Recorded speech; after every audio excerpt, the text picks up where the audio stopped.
They called for Labour supporters to show responsibility in the crisis. Mr. Hawke is president of the body representing most unions, the Australian Council of Trade Unions, and also president of the Australian Labour Party. He said that the Labour Party had a responsibility to uphold democracy because the Conservative parties were casting aside convention in quest for short-term power. Mr. Hawke gave this advice to unionists.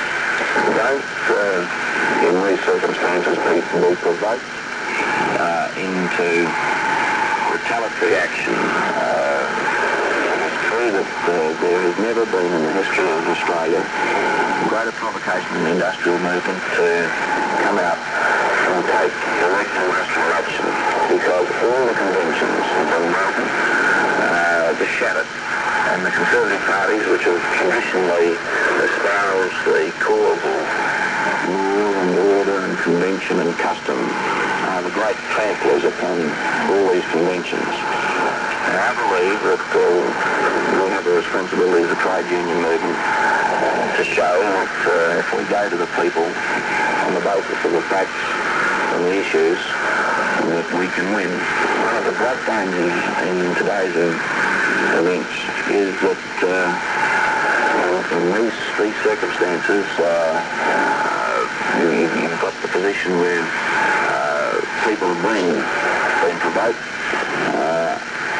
and I've got to show, I believe, that we're not going to allow this now to snowball, and I think it's a very real possibility to snowball into violence, to try and substitute the processes of debate and decent, peaceable election. I don't want that to snowball into a situation where we're going to substitute violence in the streets and anarchy for the processes of democracy. We've got a very real responsibility as a trade union movement, in my belief, to try and uphold those things because we are faced with a situation where political Conservative opponents have shown that for purposes of short-term political opportunism, they are prepared to jettison all these things that are so important. And the ordinary people of Australia, in my opinion, depend upon the processes of reasonableness and discussion and debate.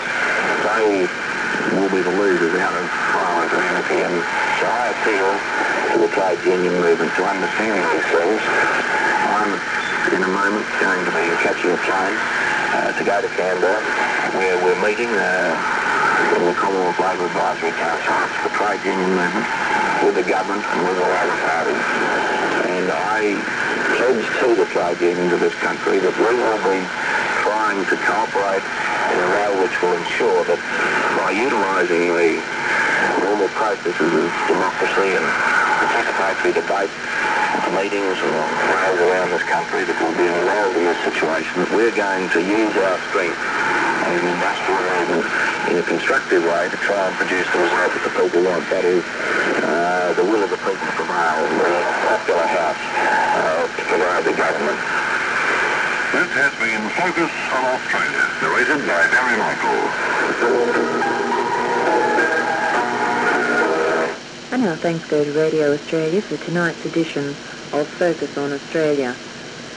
This is RAAF Radio Butterworth, where the time is 15 minutes past 8. That's time for Tony Ford and his program, Just Jazz.